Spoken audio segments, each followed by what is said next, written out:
أعوذ بالله من الشيطان الرجيم. بسم الله الرحمن الرحيم. وإن كان ذو عسرة فنظرة إلى ميسرة وأن تصدقوا خير لكم إن كنتم تعلمون. واتقوا يوما ترجعون فيه إلى الله ثم توفى كل نفس ما كسبت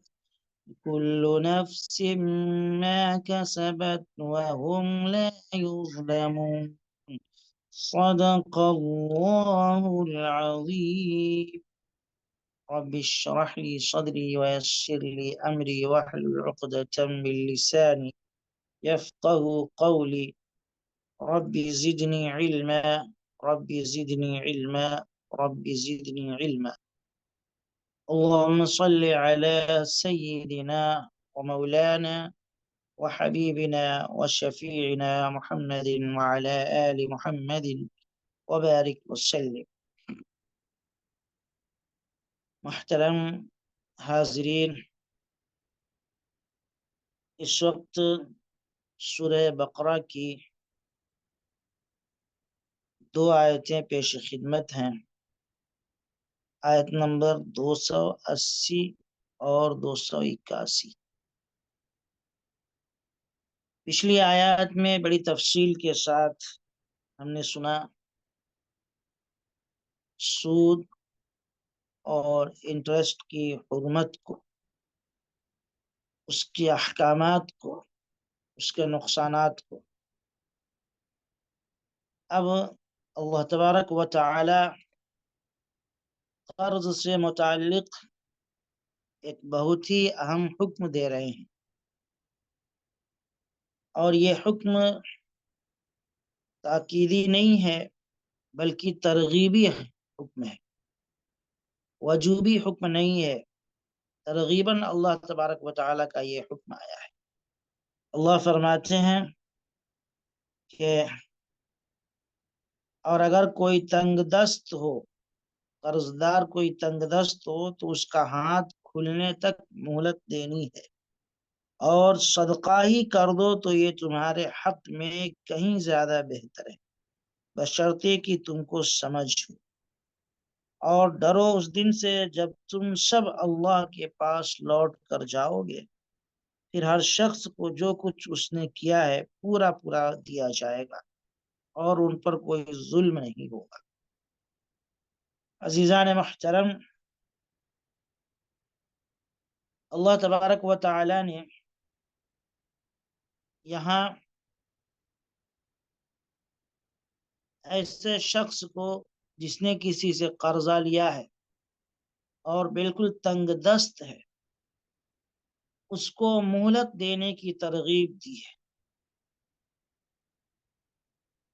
اور کب تک مہلت دینے کی؟ جب تک اس کے پاس مال نہ آ جائے۔ یہ کہا جا رہا ہے کہ اگر کوئی تنگ دست قرض دار ہو تو اس کا ہاتھ کھلنے تک مہلت دینی ہے، یعنی اس کے پاس مال جب تک نہ آ جائے اس کو مہلت دیا جائے، اس کو وقت دیا جائے۔ اور اللہ رب العالمین اس سے آگے بڑھ کر کے ایک اور ترغیب دیتے ہیں کہ اگر اس پر صدقہ کر دو، یعنی اپنا قرضہ بالکل ہی معاف کر دو، تو یہ تمہارے لیے زیادہ بہتر ہے۔ وَأَن تَصَدَّقُوا خَيْرٌ لَكُمْ، اور اگر تم اپنا قرضہ اس پر صدقہ کر دو، قرضہ صدقہ کرنے کا مطلب یعنی قرضے کو معاف کر دو، تو یہ تمہارے لیے زیادہ بہتر ہے۔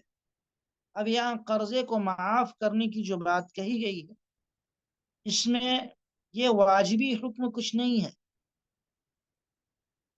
بلکہ یہ ترغیبی حکم ہے کہ آدمی اگر معاف کر دے تو یہ زیادہ بہتر ہے۔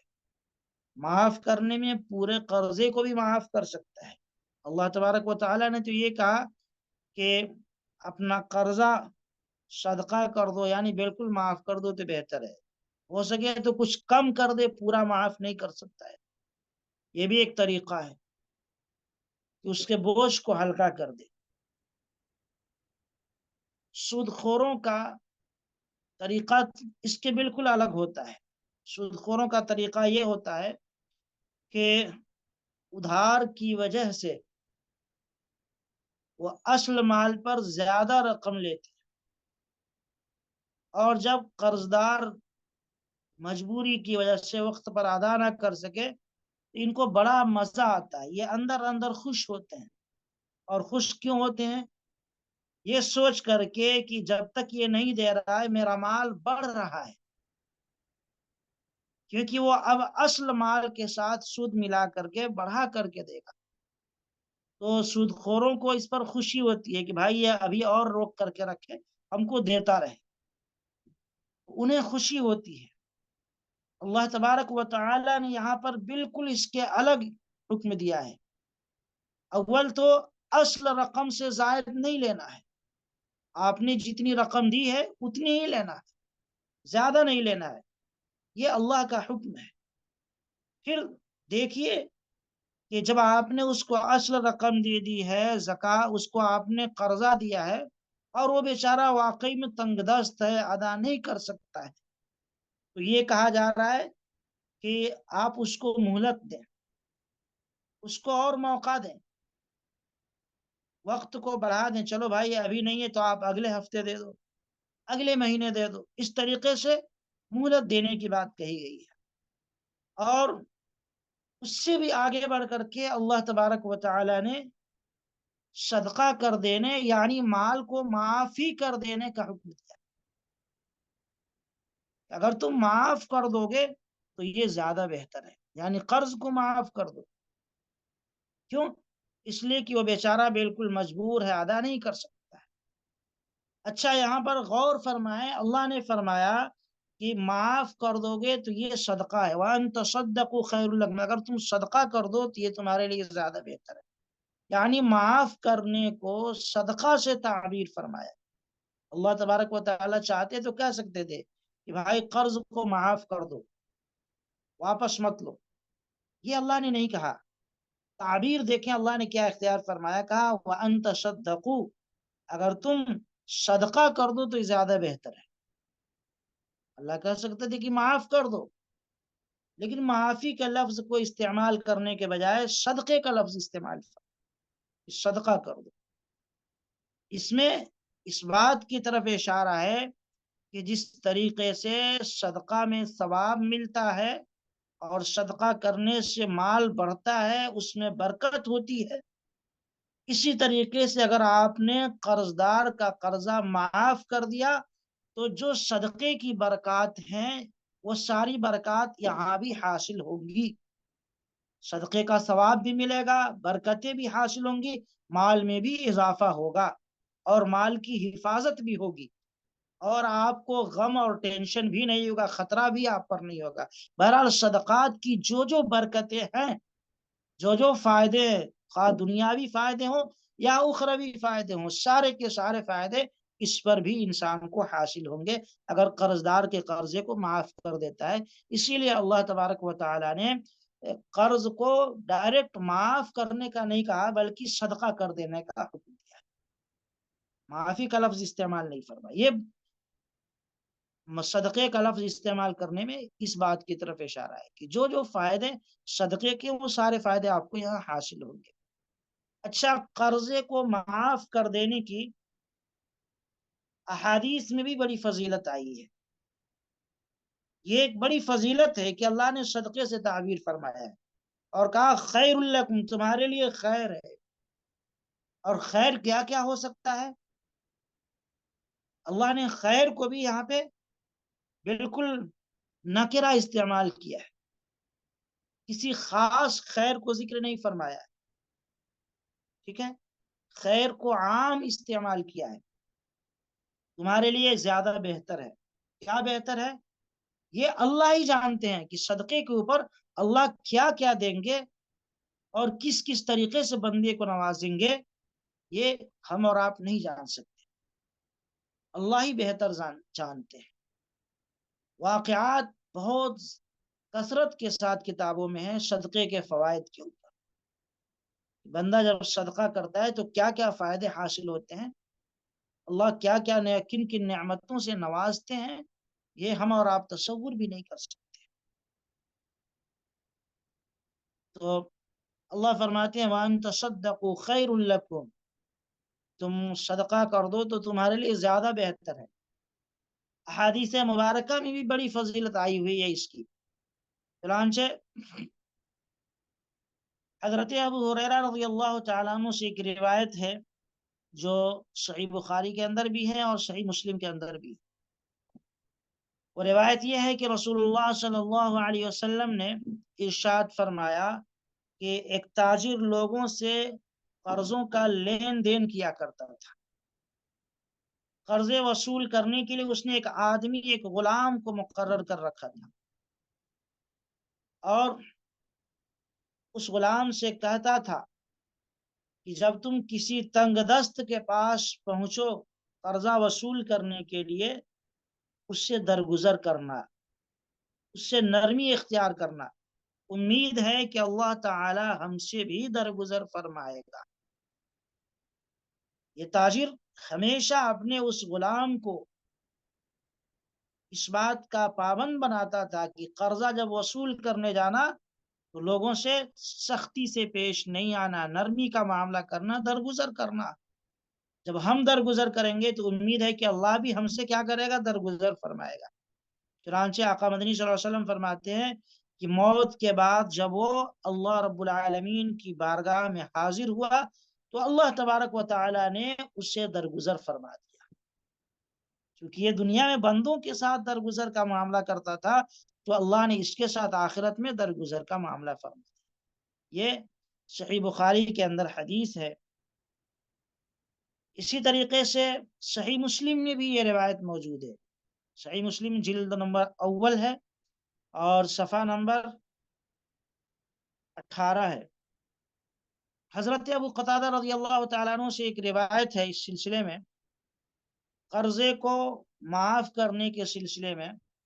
وہ فرماتے ہیں کہ میں نے رسول اللہ صلی اللہ علیہ وسلم کو ارشاد فرماتے ہوئے سنا ہے کہ جس کو اس بات کی خوشی ہو کہ اللہ تعالی قیامت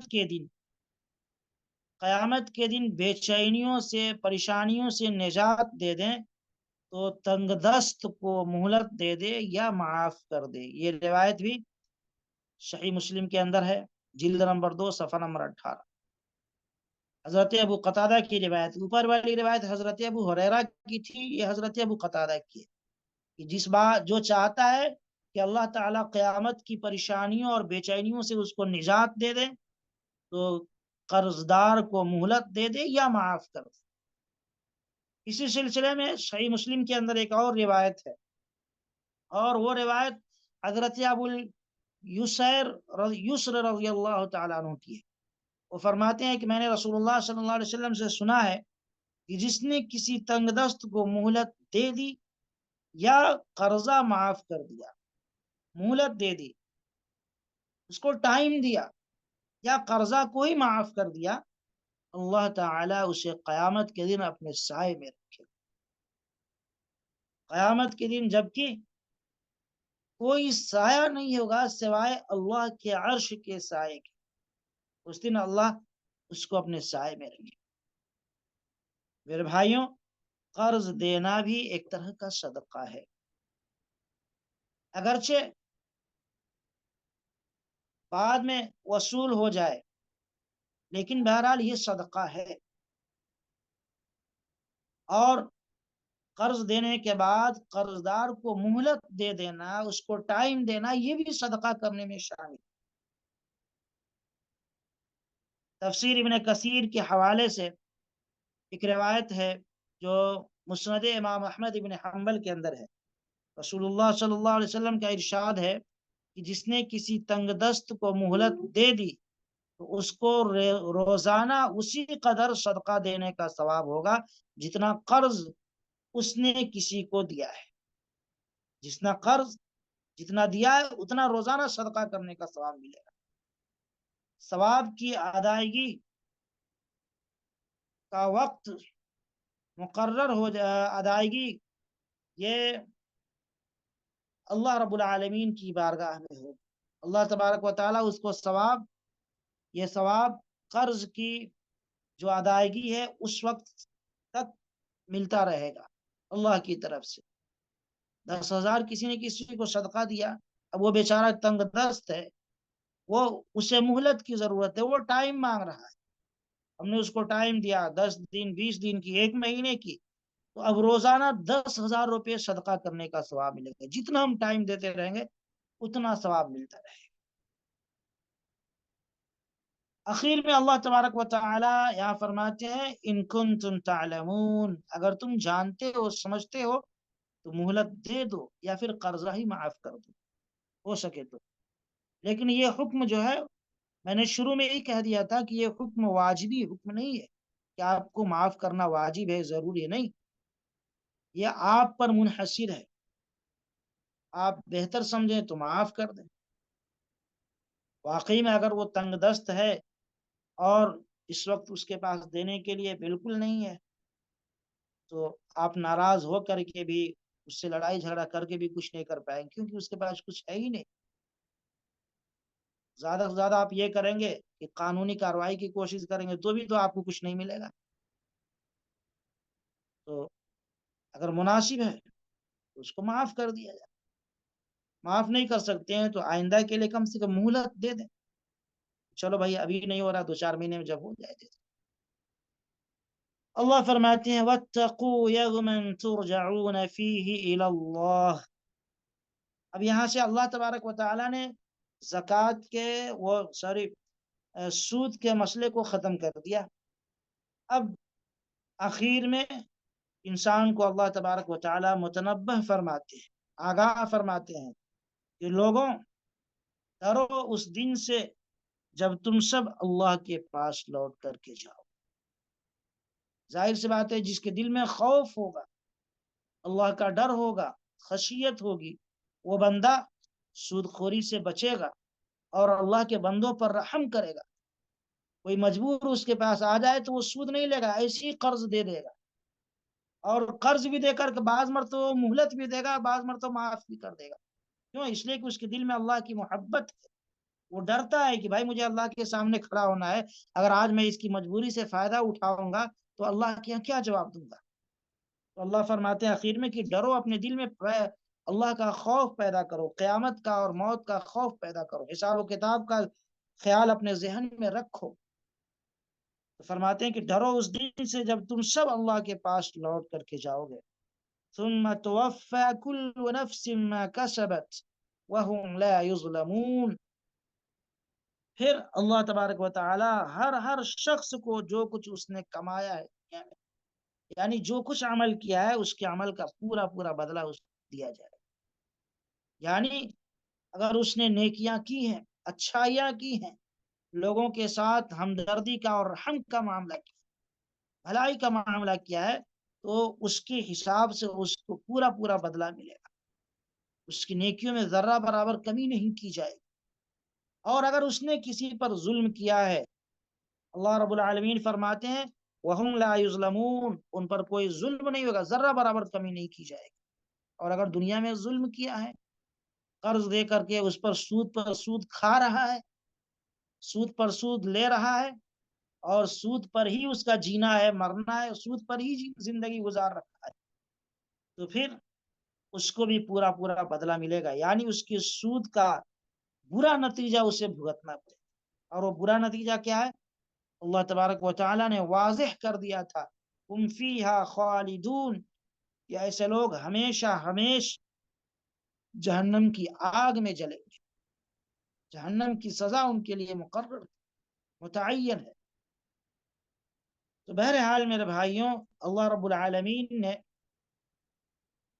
ان 2 آیتوں میں اولاً قرض دار کو مہلت دینے کی بات کہی ہے یا پھر قرضے کو معاف کر دینے کی ترغیب دی ہے، اور انسان کو اخیر میں خوف دلایا ہے، یوم الحساب سے ڈرو، حساب کے دن سے ڈرو، وہاں معاملہ بالکل اعمال کا پورا پورا ہوگا، حساب بالکل برابر برابر ہو.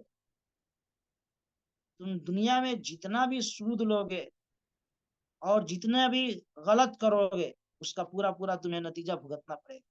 اور جتنی بھی نیکیاں کرو گے، ہمدردیاں کرو گے لوگوں کے ساتھ، اس کا پورا پورا ثواب اللہ کے یہاں تم پاؤ گے، اس میں ذرہ برابر کمی نہیں ہوگی.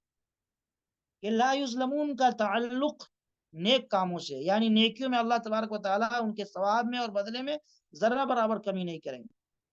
لیکن جہاں تک گناہوں کا تعلق ہے تو اللہ تبارک و تعالیٰ مناسب سمجھیں گے تو بندے کو معاف بھی کر سکتے ہیں، یا پھر غلطی اور گناہ کے اعتبار سے سزا میں تخفیف اور کمی بھی کر سکتے ہیں.